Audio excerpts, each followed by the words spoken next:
journal intime. Bonjour, j'espère que vous allez super bien. سلام دوستای عزیز، امیدوارم حالتون عالی باشه. Bienvenue sur une nouvelle vidéo de la chaîne Learn and Enjoy avec moi غزاله. به یک ویدیوی دیگه از چنل خودتون Learn and Enjoy همراه با من غزاله خوش اومدید. Aujourd'hui, nous allons parler du journal intime. C'est quoi un journal intime؟ میخوام ببینیم اول از همه که اصلا journal intime یا همون دفترچه خاطرات چی هست و چه کاربردی داره و بعدش با هم یک مثال از یک یادداشت از دفترچه خاطرات رو بررسی بکنیم. Mais ne vous dépêchez pas. Avant de se lancer dans le vif du sujet, n'oubliez pas de vous abonner ici et cliquez sur la clochette. C'est parti.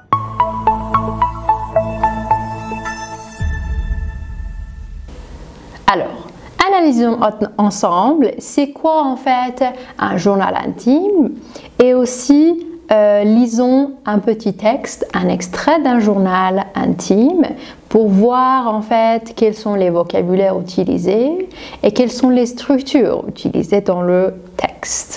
خب اولی چیزی رو یادآوری بکنم در ادامه درس قبلی ما که صفت‌هایی رو یاد گرفتیم که به کمکش میتونستیم ویژگی آدم‌ها رو توصیف بکنیم. توی این ویدیو هم یک سری استراکچرها، ساختارهایی رو خواهیم داشت، یک سری صفت‌هایی رو خواهیم داشت که به کمک اونها میتونیم حال خودمون، حال دیگران و یا ظاهر خودمون و دیگران رو توصیف بکنیم. Bon. Mais avant tout, c'est quoi un journal intime؟ خب بریم ببینیم که اصلا دفترچه خاطرات چی هست. دفترچه خاطرات خب همتون دارید. شما توی یک دفتر که خب بر خودتون تهیه می‌کنید یادداشت‌هایی رو در مورد اتفاقاتی که روزمره براتون افتاده و احساسات شما خصوصا در مورد اون اتفاقات رو یادداشت می‌کنید. مثلا اگر که توی مدرسه اتفاق بدی براتون افتاده باشه، سر کار، دانشگاه، این طرف اون طرف، در رابطه با دوستتون، پارتنرتون، خانواده‌تون فرقی نمی‌کنه، احساساتتون و خود اون اتفاقات رو توی اون شرح میدید. بنابراین یکی از نکات مهمی که وقتی با یک متن برخورد می‌کنیم باید بهش دقت بکنیم اینه که آیا اون متن ما تاریخ داره یا نداره. بعضی وقتا مکان هم بهش اضافه میشه. بنابراین یک متن، یک بریده از یک ژورنال انتیم یا دفترچه خاطرات حتما تاریخ داره. بعضی وقتا ممکنه ساعت هم داشته باشه یا حالت روحی اون آدم، آب و هوا هم حتی ذکر کرده باشه و یا اینکه مکان رو در بالای اون پاراگرافی که نوشته قید کرده باشه. اینا به ما کمک میکنه که در واقع متنمون رو بهتر بشناسیم. Bon, maintenant voyons dans le texte quelle est la date de ce petit texte.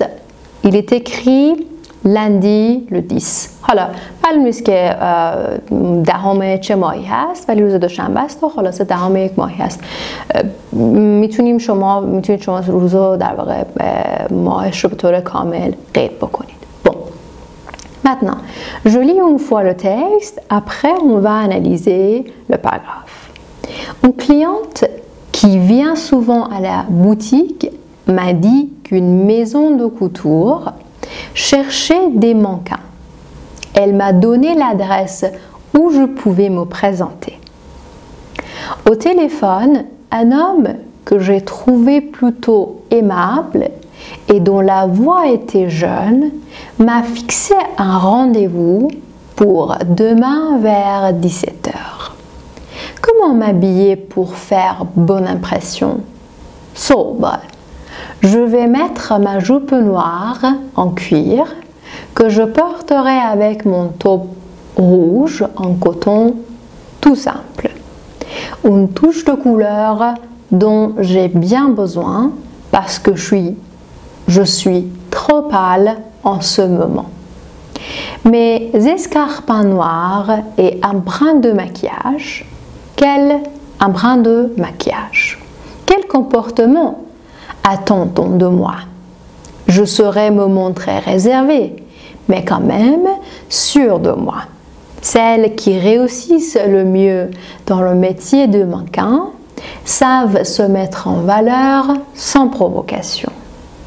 Je dois dire que j'ai peur de ceux qui vont me juger. Je suis sensible à ce qui peut me déstabiliser. خب cliente qui vient souvent à la boutique m'a dit qu'une maison. مع دی اینجا یک شکلی از شما نقل قول غیر مستقیم رو دارید indirect, le discours indirect. Quelqu'un ou bien une cliente, elle m'a dit qu'une maison de couture cherchait. خب یه مشتری که می اومد بوتیک به من چی گفت؟ گفت که یک در واقع برند میزون دو کوچور مثل میزون شانل میمونه، یه در واقع برند دنبال مانکن میگرده. chercher des mannequins. Elle m'a donné l'adresse. آها اینجا خیلی مهمه. où je pouvais me présenter. l'adresse où je pouvais me présenter. ببینید که چطور این دوتا جمله، این جمله elle m'a donné l'adresse، je pouvais me présenter à cette adresse به کمک pronom relatif او به هم دیگه متصل شدن. چرا؟ چون که présenter quelque part هست، یعنی اون ادرس ما اینجا در واقع اون مکانی هست که باید درش حضور پیدا بکنه این فرد. بنابراین مکان واحد مشترک بین این دوتا جمله بنابراین با او جایگزین شده. Elle m'a donné l'adresse où je pouvais me présenter. Se présenter quelque part, ça veut dire aller quelque part.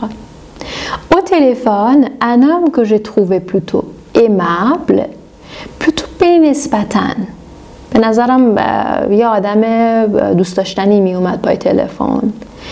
این آدمه، این آقاه، صداش هم جوون میزد، یعنی صداش از روی صداش رو فکر میکردی که آدم جوونیه. dont la voix était jeune. Bon, pourquoi ici on a utilisé le pronom relatif dont? Faites attention. La voix de qui? La voix de cet homme était jeune. Je répète, un homme que j'ai trouvé plutôt aimable. این قسمت که مشخصه. J'ai trouvé cette personne aimable. این آدم رو، این آقا رو، این آقا به نظر من اینطوری بوده. cet homme, c'est l'objet, le complément d'objet. Donc, on utilise le pronom relatif que. و در ادامه la voix de cet homme était jeune. حالا چون که la voix de cet homme یه عبارتی هست که درش از پرپوزیشن، از حرف اضافه دو استفاده شده، ما میتونیم دوتا جمله رو به کمک دون، به کمک حرف اضافه دون به هم دیگه مربوط کنیم. J'ai trouvé plutôt aimable et dont la voix, c'est-à-dire la voix de cet homme était jeune, m'a fixé un rendez-vous.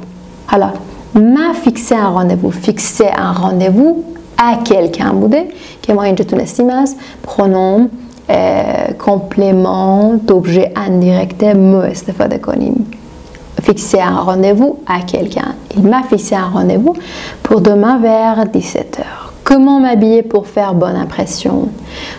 Faire bonne impression یعنی خب first impression خوبی داشتنی در نگاه اول، در برخورد اول دیده خوبی از خودم بهشون نشون بدم، از من دیده خوبی پیدا بکنم. Comment m'habiller pour faire bonne impression? sobre یعنی لباسای تیره استایل، مثلا تیره بزنم. Je vais mettre ma jupe noire en cuir que je porterai. Porterai ici, c'est en fait un futur simple, le verbe porter au futur simple, avec mon top rouge en coton tout simple. خب این تیکی دیگه لباسش رو توصیف کرده که چی میپوشه. یک دامن کوتاه چرمی مشکی میپوشه که بعد باهاش قرار یک تاپ نخی قرمز ست بکنه. Une touche de couleur dont j'ai bien besoin. بازم اینجا میبینید استفاده از دون. Une touche de couleur. J'ai bien besoin de cette touche de couleur. میبینید این قسمت touche de couleur تکرار شده و بعد قسمت تکراری به همراه یک حرف اضافه de اومده. J'ai besoin de quoi? J'ai besoin de cette touche de couleur. Et voilà, donc on peut les relier à l'aide du pronom relatif dont.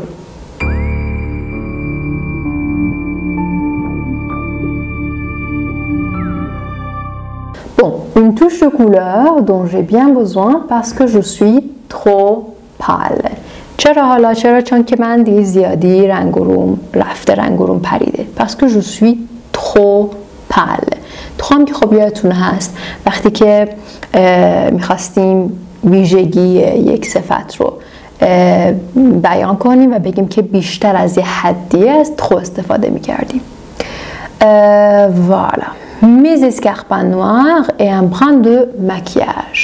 خب کفشکال جای مشکیشو میخواد بپوشه و یه کوچولو هم میخواد آرایش بکنه. Un brin de maquillage. Un brin de c'est un peu de, très très peu de. یه کوچولو، یه مقدار خیلی کم رو un brin de میگیم. Quel comportement attend-on de moi? ببینید از خودش اون آدمی که داره مینویسه سوال میپرسه، در واقع از ژورنال انتیمش داره سوال میپرسه. پس سوال هم توی ژورنال انتیم ها میتونید ببینید. Quel comportement attend-on de moi? ببینید وقتی که quel comportement اول جمله اومده، اول جمله پرسشیمون اومده، خب من باید بعدش از inversion de sujet استفاده کنم. Quel comportement on attend de moi? Non. Quel comportement attend-on de moi? Attendre quelque chose de quelqu'un. Je saurais me montrer réservé. من بلدم، حالا فعل savoir به معنی بلد بودن هم هست. Je saurais me montrer réservé. بلدم خودمو درونگرانشون بدم. Mais quand même sûr de moi. ولی در عین حال با اعتماد به نفس به نظر بیام. Celles qui réussissent le mieux dans le métier de mannequin. اونایی که موفق میشن توی این حرفه مدلینگ، savent se mettre en valeur. میدونن چجوری خودشون رو به نمایش بذارن، میدونن چجوری ارزش خودشون رو در واقع نشون بدن، بدون اینکه sans provocation، بدون اینکه تحریک کننده به نظر بیان، بدون اینکه کاری بکنن که حالا مثلا اون کسی که بخواد استخدامشون بکنه تحریک بشه، مثلا بگه خب چه دختر زیبایی، چه مدل سکسی. Non. Elles savent se mettre en valeur sans provocation. Provocation c'est un nom qui vient du verbe provoquer، تحریک کردن، برانگیختن یا جذب کردن کسی. Je dois dire que j'ai peur de ceux qui vont me juger. حالا je dois dire c'est-à-dire je dois avouer که باید اعتراف کنم یا بگم که میترسم. De qui? De ceux qui vont me juger. Alors ici ce c'est un en fait pronom démonstratif، یه ضمیر در واقع اشاره هست. ceux qui vont me juger در مورد اونا، از اونایی که میخوان منو قضاوت کنن میترسم. Je suis sensible à ce qui peut me déstabiliser. نسبت به چیزی که آرامش منو به هم بزنه یا منو unstable کنه، منو نگران کنه، حالا به همون شکل به هم بریزه، نسبت بهش حساسم. Je suis sensible یعنی بلافاصله درک میکنم. Être sensible à quelque chose. La préposition c'est à. À ce qui peut me déstabiliser. Déstabiliser quelqu'un, c'est un verbe transitif direct. Et en fait, à ce qui peut. نسبت به اون چیزی که ce ici c'est un pronom mais c'est un pronom neutre. یه ضمیره ولی ضمیریه که در واقع مرجعش مشخص نیست، نمیدونیم دقیقاً به چی برمیگرده. هر چیزی که بتونه آرامش منو به هم بزنه. Et voilà, cet extrait est fini. C'était un petit texte, c'était un paragraphe d'un journal intime. Et voilà, on a ici vu beaucoup d'adjectifs et d'expressions pour parler de soi-même ou des autres.